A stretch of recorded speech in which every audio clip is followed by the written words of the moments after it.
Good day, everyone. This meeting will discuss quality control and assurance. So let's welcome today's lesson with an open and understanding mind. To start, we have the following topics. We have parameters of quality control, kinds of quality control, we have variations, statistics, and your quality control chart. But first, how are you guys? What's up? What's poppin'? Charot. It's so awkward pre-recording myself. I hope you'll bear with me and my shortcomings. Charot. So anyway, I hope you're all doing fine, slowly but surely, adapting to the pressures of being a third-year medical technology student. So as early as now, guys, dapat na mo organizer or weekly planner para at least dili mo ma-lost if ever na assignments or exams ahead. Okay, so let's proceed. So what is quality control? It is a system of ensuring accuracy and precision in the laboratory. So this is done by including quality control agents in every series of measurements. So it is also defined as a process of ensuring that analytical results are correct. So for every analyte tested, dapat naka-QC gyud ka ana guys to ensure the results. And then we only do QC usually sa mga dagko na labs every after shift or before the day ends. So, na siya. And then, lastly, QC is also defined as one component of your quality assurance system and is part of the performance monitoring that occurs after a test has been established. So, ultimately, ang goal jud sa QC, it is to prevent releasing inaccurate test results. We have your parameters of quality control. So we have 8 parameters here. So we have sensitivity, specificity, accuracy, precision or reproducibility, practicability, reliability, diagnostic sensitivity, and lastly your diagnostic specificity. So word of advice lang guys, kaning lecture nato karon kay puro wording sa gid guys ang atong maingon kay medyo boring siya na topic, so please bear with me lang gid guys. So first we have your sensitivity. So it is defined as the ability of an analytical method to measure even the smallest concentration of the analyte of interest, while imuhang specificity kay it is the ability to measure only the analyte of interest. So dapat sensitive ang instrument guys kay even though ga 0.1 or ga 0.001 ang iyahang analyte of interest na ganahan natong i-measure, ma-measure Japon na siya sa sa atong instrument because it is sensitive. And dapat pud siya specific because, for example, ganahan na si patient magpatest sa iyahang cholesterol and then wala ta kabalo, di ba, sa atong serum na may different components. Ganahan lang si cholesterol lang ang ganahan na ipa-measure ni patient. So dapat cholesterol ra pud ato ang ihatag niya na result. Next is the accuracy. So it is the nearness or closeness of the assayed value to the true or target value. So imuhang precision or reproducibility is the ability of an analytical method to give repeated results on the same sample. So for example, nag-double check ka or nag-triple check ka sa result na nahatag sa atong instrument. So for example, 0.9, dapat within the 3 runs na imuhang na himo, dapat same ra pod na result ang imuhang makuha. For your additional notes for accuracy, So it is estimated using 3 types of study. So we have recovery study, interference study, and sample comparison study. So recovery study, it determines how much of the analyte can be identified in the sample, whereas interference study determines if specific compounds affect the laboratory test. So example, sa ato ang interferences kay hemolysis. For example, na traumatic tap, imong pagkuha sa dugo, and then nagka-hemolyze na or na ay mga microclots. So, man na siya, maka-affect na siya usually sa itong mga test. We also have turbidity. So, for example, when man mo turbid ato ang plasma or serum. For example, bago ratang kaon, mo turbid gyud ang ato ang serum ana kay, of course, ato mga sugars ana mo accumulate. And then, lastly, last example, icteric. Ito ato ang mga icteric samples. So, ang icteric samples, guys, familiar mo ana? So, mo ni siya ang spelling. Icteric. Oh my gosh. Oh my gosh. Charot. Guys, charot kay kog agi. 1 eternity later. Kana. Go.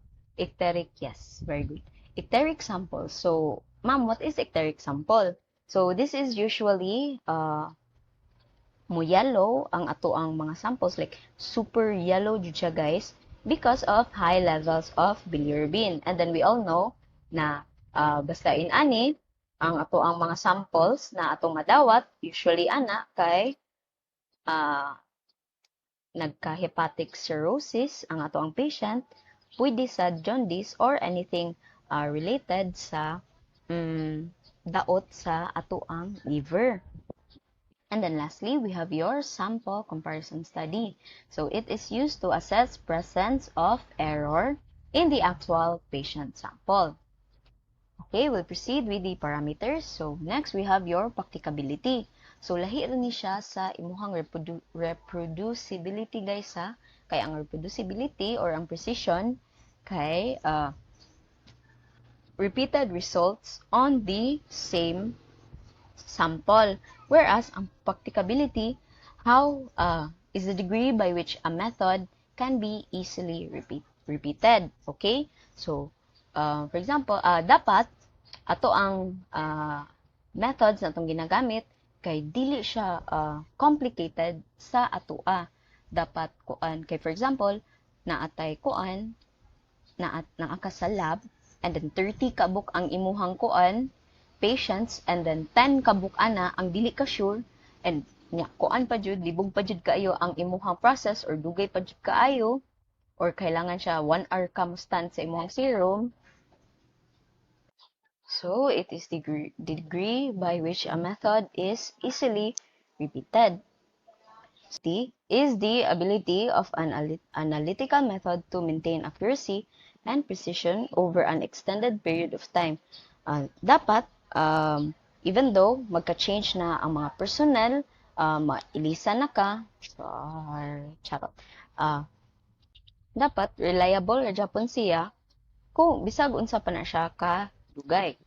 Then we have your diagnostic sensitivity. So, this is not the same with your diagnostic specificity, because diagnostic sensitivity, it tackles the proportion of individuals with the disease, whereas diagnostic specificity is the proportion of individuals without the disease. So, basta sensitive,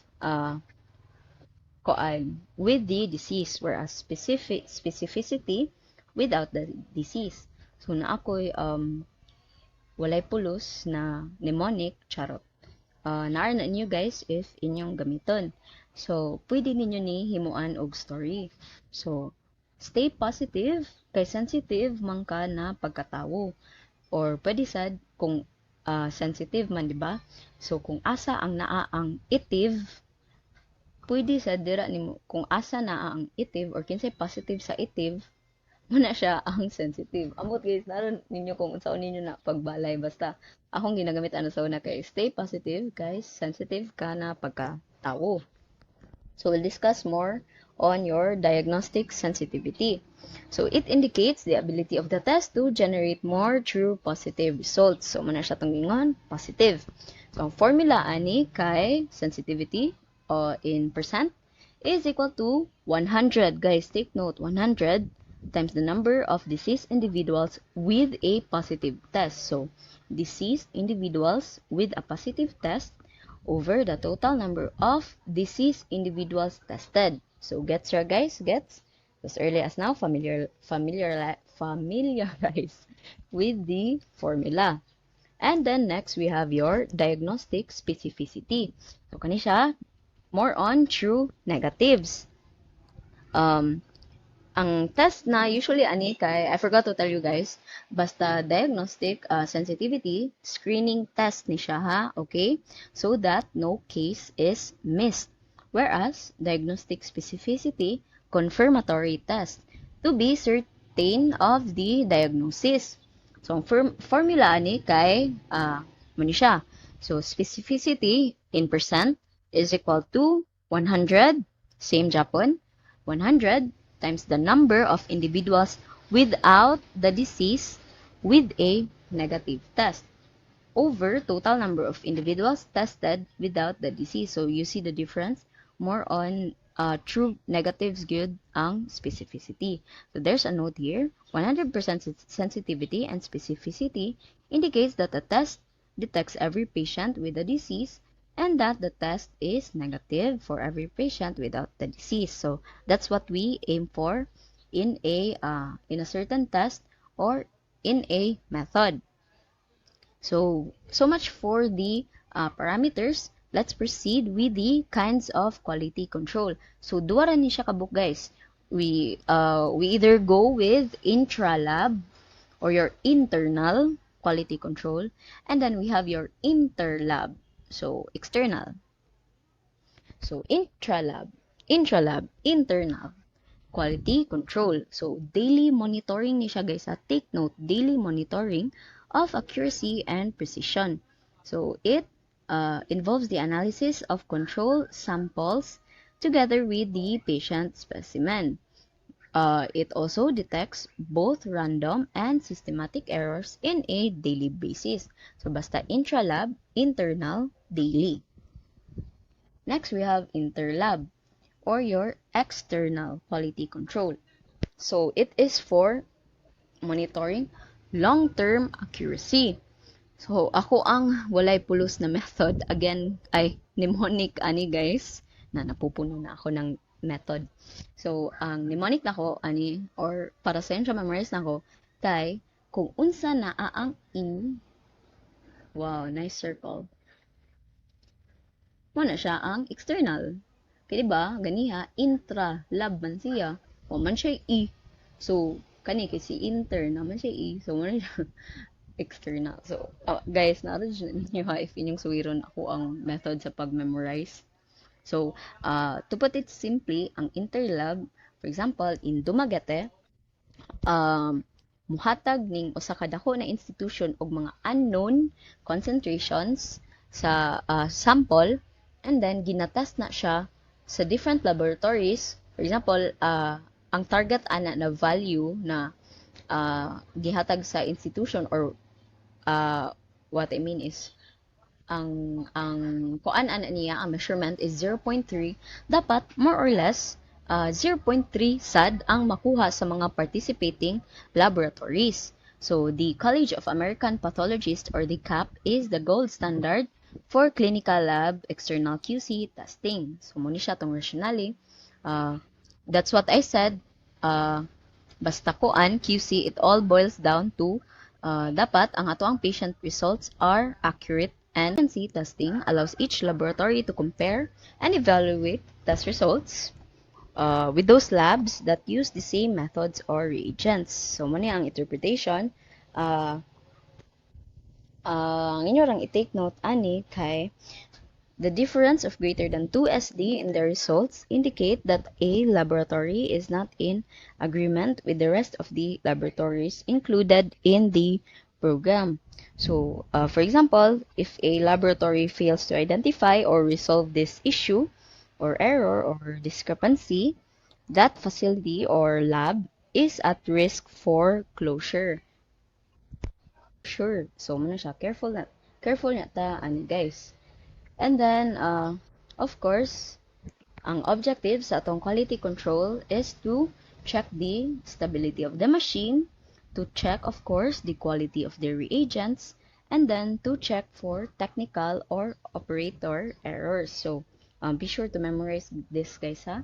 Check the stability of the machine, quality of the reagents. Oh my gosh, walay line. Char. And your technical or operator errors. So, so much for that, guys. Let's proceed with the characteristics of an ideal QC materials.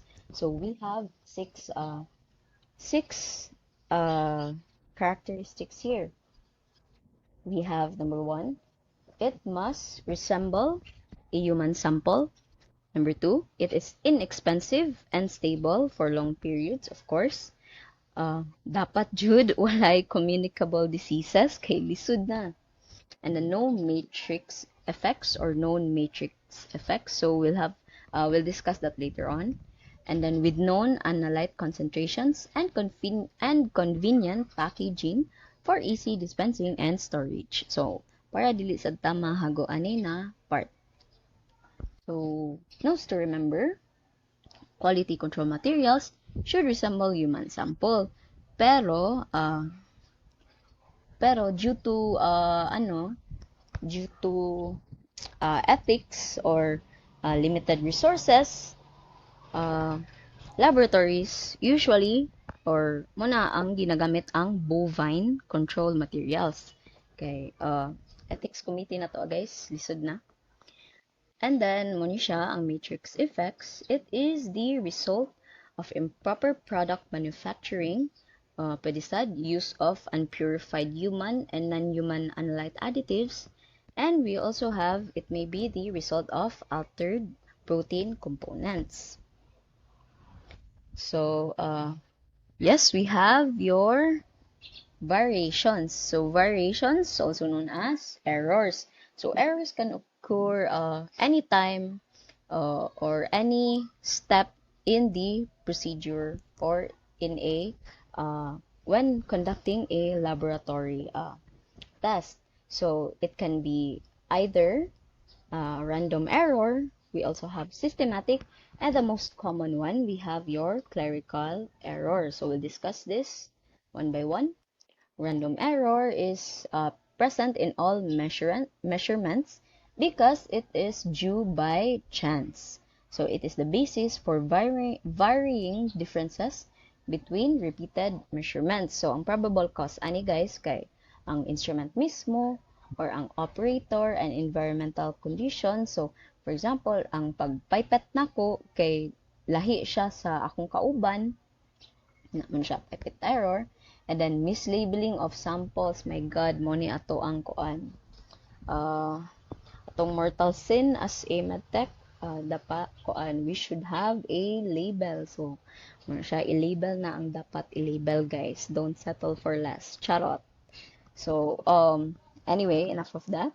Also have temperature fluctuation and improper mixing of sample and reagent. Kay basin, akong pagmix ani kay 20 seconds and then sa akong partner kay 15 seconds or di ay pero siya random jud siya, guys, due to chance. And the next we have your systematic error. So it is an error that influences observations in one direction. So it can be either positive or negative bias. So ang probable causes ani guys, usually basta systematic naa jud ni siya sa like for example, pinaka-common calibration problems, and then we have your deterioration of reagents and control materials, leaky ion selective electrode. So mo na siya, guys.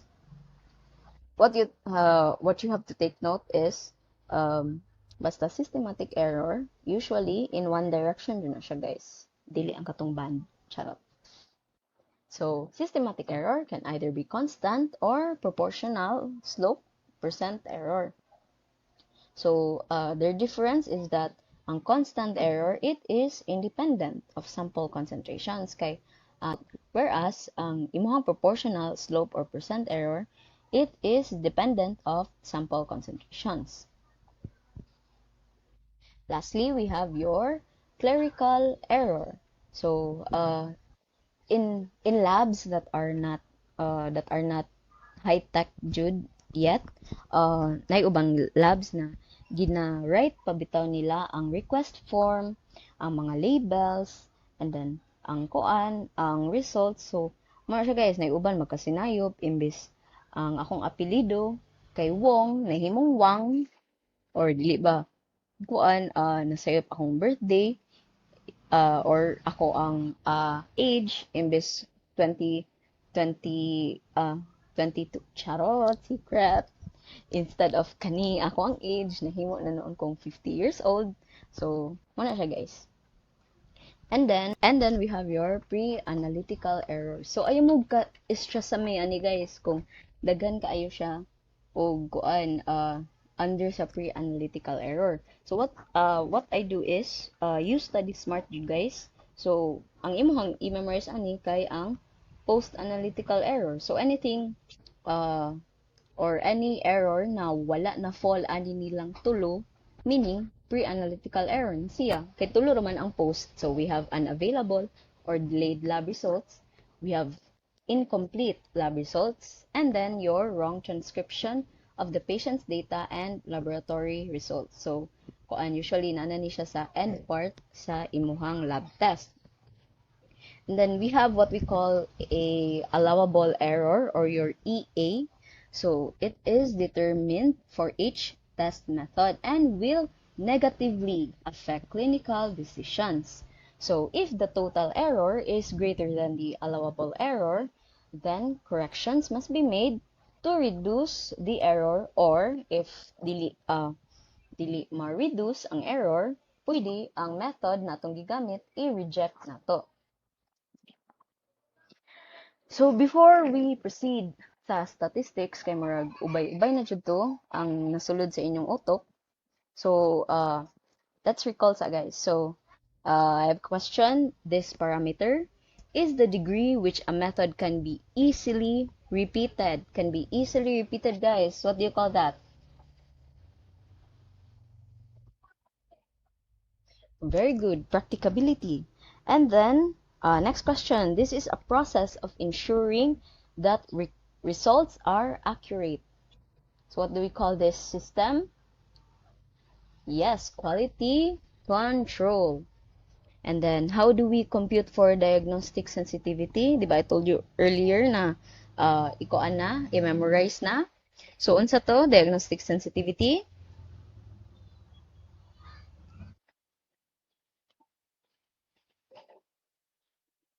Yes, very good. Percent is equal to 100 times the total number sa imong disease individual with a positive test over total number of disease individuals tested. Very good. So, two kinds of quality control. Bayon sa man.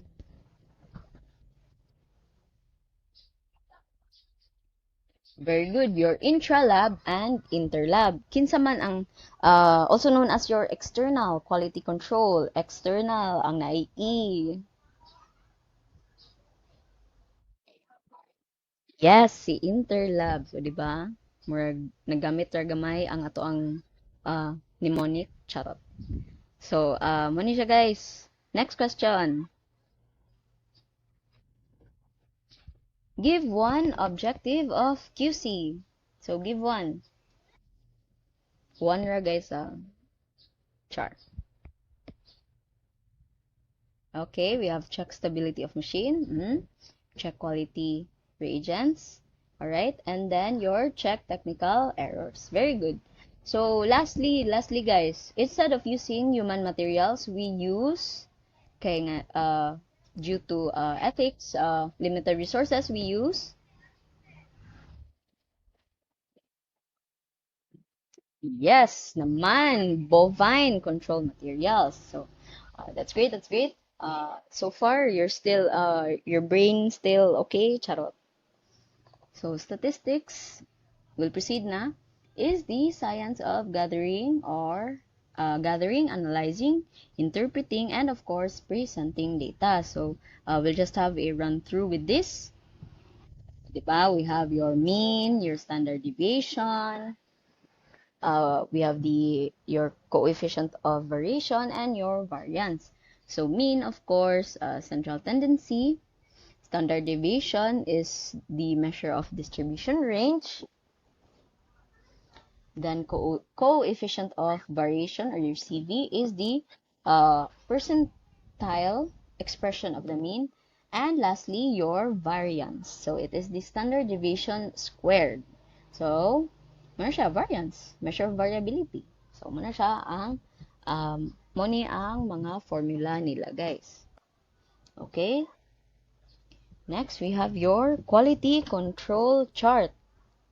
So, QC chart is used to observe values of control materials over time to determine reliability of the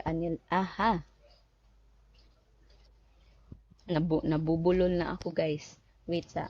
Over time to determine reliability of the analytical method. Diba? Hinahinay na. So, we have 5 different kinds of charts. We have Gaussian curve, or also called as your bell-shaped curve. So we are all familiar with this. Your bell-shaped curve, your wow, yes naman, kanang inana nimo na curve, or ana, wow, drawer. Na. And then we have your cumulative sum graph, or your Q-sum. Uden twin plot.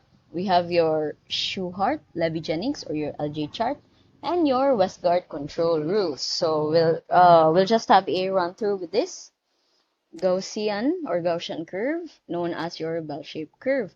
So it focuses on the distribution of errors from the analytical method. And then your Q-sum or cumulative sum graph.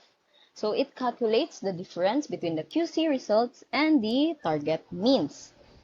Your Uden twin plot is used to compare results obtained on high and low control serum from different laboratories. And then we have our favorite, the Shewhart-Levy-Jennings LJ chart. Most widely used QC chart. It identifies random and systematic errors. So, example of errors, we have your trend, shift, and outliers. So, muna atong ginabalik-balik ganiha. Og sulti. So, mamot is trend. Of course, trend is a set of control values that increase or decrease for 6 consecutive. Take note, guys, ha. Consecutive days good.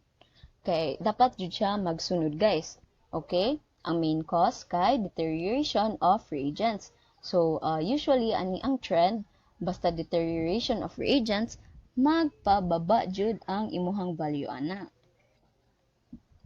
So, jud ang gidrawing. Basta guys, pababa na siya, guys.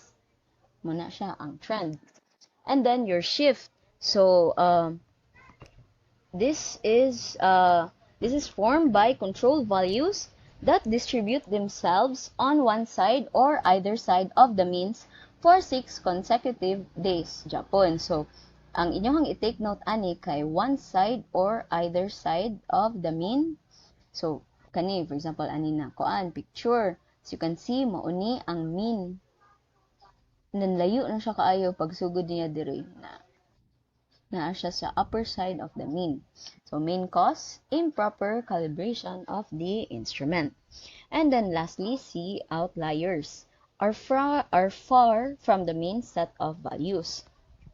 So, muni siya, guys, ang outlier. So, di ba, kabantay mo na naara diri nakaplat ka ng QC or like values. Pero naadji usan nagpaka-loner jud. So, mo na ang outlier. Okay. Next, another favorite, we have your Westgard control chart. So, this chart recognizes that the use of simple upper and lower control limits is not enough. Char. Funny pero di enough. Char. Joke lang, guys. Anyway, so, control rules plus control chart. So, gi-combine niya ang naa sa LJ chart to make the multi-rule Shewhart procedure. So, muna siya ang some of the Westgard control rules. So, as early as now, guys, dapat memorize na niya. So, we have your 12S, 13S, 22S, 41S, R4S, and 10X. So, 12S will start. So, 12S, it is a rejection or warning rule, Jude, guys. And it is for screening for purposes only. So, 12S because nay usa ka value na ni lagpas sa plus minus 2SD. And then, okay, gets to? So, 13S. So, 13S kay 1 control exceeds the plus minus 3SD. So, random error. 22S. The last two or two results from the same run, lagpas siya sa 2 plus minus 2SD. So, systematic. For 1S, upat ka buok, nilapas sa 1 plus minus 1SD. Systematic Japanese. And then, we have your R4S. So, ang range nimo or ang difference nimo between, take note, the highest and lowest control result exceeds 4SD. So, random ni siya, guys, ha? Random error. And then, lastly, we have your 10X. So, 10 consecutive results are on the same side of the target mean or your system. This is your systematic error. So, guys, what have you noticed sa mga random, mga systematic error? Unsa inyong nabantayan? Daw be, tagantang mo 5 seconds. Ma'am, wala may nabantayan. Charot. Joke lang, guys. As you can see, para dali ninyo ni ma-memorize if random ba ni siya or systematic ba ni siya, ang tip na gihatag ani kay kung unsa ang odd number, muna siya ang random. So, kaning mga 1, 1, kaning R for random. And then, ang mga 2 or 4 or 10 or increments of 2, systematic. We have 2, and then 4, systematic, and then 10, systematic. So, oh my God, naunsa na ni ang PowerPoint. Guys, kaya pa? Nagets siya ninyo to? Basta odd. Oh my God, magsulat ko. Ay. Guys, bear with me. Basta odd, random, siya. Okay? Random error. Okay. Muni siya. 12S. Awa ba? Nilapaw siya sa 2S. 13S. Nilapaw siya sa 3S. 22S. Duwa ka buk gasunod, guys. Nilapaw sa 22S. 41S. Upat ka buok. Nilapas sa or naasa sana 1SD. Sorry guys, na-lost ko kadyot. And then your R4S, imohang range or difference. So, mo ni siya kani 1, 2, 3, 4. And then lastly, we have your 10X rule violation. So, 10 ka po. So, na ako'y sa ato ang virtual classroom, na ako'y ibutang dito, isend na link sa kay YouTube na video para ma-discuss ni further and dili mo malibog. And unsaon sad siya pag-plot sa paper.